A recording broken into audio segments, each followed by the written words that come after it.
Hey, Bulls and Bears, how we doing? It is October 30th, 2022. We're approaching the end of October. Today is the day before Halloween, so happy early Halloween. I may not get the video out tomorrow because of it's Halloween and I have kids, you know how that goes. But here is some important news we want to cover today. First of all, where have I been? It's been 1 or maybe 2 days since I put out a video. I have been basically playing doctor and nurse in our house here. We've got a sick kid, and I can tell you the medical system is broken. We went to three different hospitals, more like clinics, like walk-in clinics, minute clinics, stuff like that.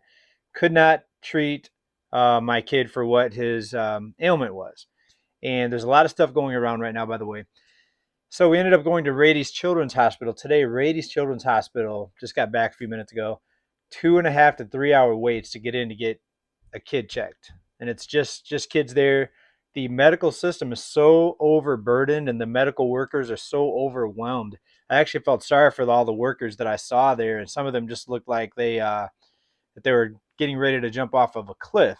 They just looked stressed out, burned out, beat down, all the above. So it's been a rough one. But anyways, let's go ahead and get into the news. I think a lot of people here are kind of seeing the same things as I've been seeing: deterioration of the working class, of the middle class, and financial stress levels really increasing, cost of living increasing, pay raises not keeping up with inflation. By the way, we just had the biggest increase to Social Security that we had seen in 30 or 40 years. I can't remember exactly. I'm not looking at the headline. But is that going to help out? Is that going to be enough?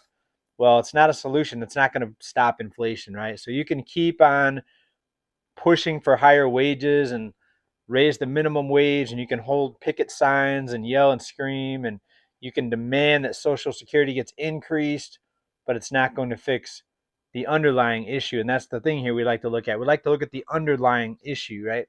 The symptoms, they're fun to look at, but just like in the medical field, if you don't get to the underlying issue, treating the symptoms is rarely going to give you any long-term fix or long-term solution. But let's get into it right here. Someone that everyone here knows is saying to batten down the hatches, and we're talking about Jeff Bezos. Now, Amazon just came out with their earnings week ago. Better, worse than expected. The stock took a big drop, and that was telegraphed, right? The writing was on the wall. We saw this months ago when Amazon started shutting down warehouses and stopping construction of new buildings and warehouses, canceling leases. Out of Fortune here, the recession may be here already. B of A says about Amazon's dismal earnings. Jeff Bezos just had to say, batten down the hatches. He actually said that earlier this month, but in a recent interview, Bank of America kind of reiterated that. And they're saying the recession is here, basically. Something that we all know. Of course, they changed the definition of recession. So the economic collapse, the slow motion economic collapse, is another way to look at it. Another headline here about diesel.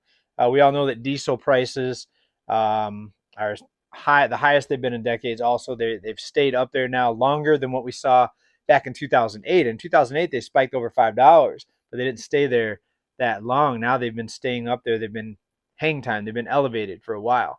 The diesel market is in a perfect storm as prices surge, supply dwindles ahead of winter. And this affects so many things: the price of diesel, anything that's transported in an 18-wheeler, commercially. Also, your utility bills, your trash trucks are running off diesel. So expect to see higher trash bills, utility bills. Actually, our trash bill just went up. Now, most people rely on someone else to take their own trash away. There are people that live out in the country that burn their trash, that take their own trash to the dump. They just throw it in a pickup and take it to the dump themselves, or dump it in ways that are not legal, which I'm not endorsing that. But people do a lot of things to save money. But the people that have to pay for trash are seeing their prices go up. 78, almost 80% of people are seeing their utility bills go up, and it's most of their utility bills. It's not just one. It's the trash bill, it's the electric bill, it's the water bill. Hopefully, you've cut your cable TV by now, but cable prices, for the most part, on average, have been going up for most people. And the high diesel prices are only going to impact that even more. And again, my example of the trash trucks, just think about that. So Low inventory threatens to worsen inflation. Now, when it comes to gas and fuel, oil companies are seeing record profits. So we went from the war is the reason for this inflation, and now it's the oil companies. They're greedy.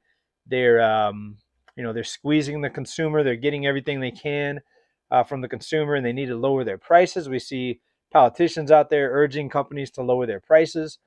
And what I think this is, I think there's a deeper play here.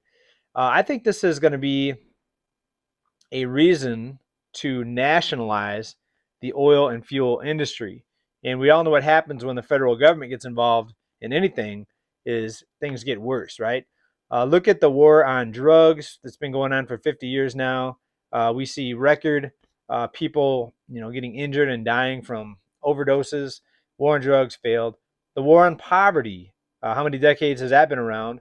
Poverty is just worse. People are in record levels of debt. The pool of people in poverty is increasing. We see the FHA loans, the federal government, federal housing authority involved in home loans. Has it made homes more affordable? No, it's added to the bubble, right? When you give easy money out and when it's easy for people to borrow money, 3.5% down, and all these different schemes and ways to get people into homes that they can't afford, it just worsens the affordability crisis, right? So now the same thing's going to happen. I don't expect prices to come down in oil and gas. Sure, they've came down from where they were, but they're going to be creeping back up here very shortly as our emergency reserves continue to get drained. And ultimately, we're already at a 40-year low with our reserves. Ultimately, it's going to be a crisis level in some of these other countries. We see hours and hours wait time just to fill up your tank, get a tank of gas. It's a crisis in many countries. People say it's never going to happen here, but look how quickly we're burning through our reserves. I think it's going to happen here. I think there's no way to avoid it happening here. I would place a high probability on a gas crisis coming here to the U.S. with surging prices even higher than what we're seeing now. And people say that's impossible. It can't get any worse. Again, what's going to make it better? I always ask that question. Is it going to be a superhero? Maybe your favorite superhero will come down, and that'll be, the moment that you're waiting for. You're waiting for a rescue. There may be rescue programs in the form of helping you out with utility bills. There's already over 20 million people now getting that type of assistance. We all saw the other rescue programs that came out in the last couple of years. Some of them are still in place. Some cities still have the eviction moratorium in place right now. And you can't blame it on the health crisis anymore, or can you? So I think there's always going to be a blame. They're going to say blame this, blame that, the war, the health crisis, to cover up the fact that this system is broken and it's crumbling and it's just going to get worse. Now, some people will benefit from this, the smart people, the people that know exactly, not exactly, no one knows exactly, but if you know in general that things are going to get worse and you're preparing for it and you have some cash, you're ready for the buying opportunities when they do come up, when we do see deflation. Again, automobiles, housing, the top two areas that we're going to see deflation and falling prices. But when it comes to other things with this energy crisis, expect rising cost of living. And that's difficult because a lot of people, when buying opportunities do come up, let's say in real estate and housing, they're not going to have even a down payment and certainly not cash to buy a home. Some people will, but most people will not. And it's going to be sad to see home prices come down to an affordable level and a lot of people not being able to take advantage of the best time to buy. Interesting, right? So let's go into some other news here. And this is going to be on the Halloween theme here. This is actually out of CNBC. Haunted houses and scary movies may actually help reduce stress, lower anxiety.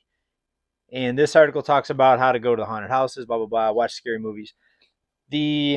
I think the reason behind this is when people experience stress or some exciting event, maybe even watching sports, people get an adrenaline out of those things, right? And haunted house, something scary, even a scary movie can give you that rush of adrenaline. But then afterwards, you feel a sense of relief rather. You feel less anxiety because you went through that. And then there's that sense of relief afterwards. And we see that a lot in extreme sports, what some people call extreme sports, where people are cliff diving, skydiving. They like that adrenaline rush. And people do a lot of things to get the adrenaline rush. Again, sports. but even extreme sports and doing extreme things can give people that adrenaline rush. And some people get addicted to it. But this is a Halloween themed article. And I think that all of us, need to kind of get that adrenaline rush in our own way, in a safe way. What I like to do is work out. I think that's a great way because I always feel tons better after I work out, especially after like a workout, like hitting the punching bag, right? It gets so much stress out, so much adrenaline out, and it makes me feel a ton better when I'm done. When it comes to that, though, I'm having less and less time because family. So the challenge is, if you have kids, you know this. Anyone that's ever raised kids knows this. The balance between keeping yourself healthy and your family healthy, right? On one hand, if you're not healthy yourself, you're not going to be able to take care of your family. So you need to look out for yourself somewhat, right? But on the other hand, if you have a lot of sickness going around, a disablement in your family, I happen to have a disabled kid, and it's challenging. The struggle is real. And I appreciate this platform here. I appreciate you watching and listening and for helping me out here on this channel. If you'd like to help out the channel, please like, subscribe. If you like what we talk about here, happy Halloween to everybody. If you celebrate Halloween, and I'll see you hopefully tomorrow. Tomorrow's going to be a busy day in my household. May not see you, but I will try to get a video out. And it depends on how people are feeling in the household, if you know what I mean. Everybody, thanks for watching. What do you think about this economic news? Jeff Bezos says batten down the hatches. Bank of America out there saying we're already in a recession. The diesel prices going higher. Your utility bills going higher. Most people, 80% almost, seeing higher utility bills. Where's this going to end, folks? To me, it still looks like a slow motion collapse. Not seeing any relief. I'm not seeing much relief on the horizon here. Hopefully, you're all doing well and preparing for this. And I think you and I will do better than most, all of us here. So thanks for watching, everybody. Please tune in next time. Bye for now and peace.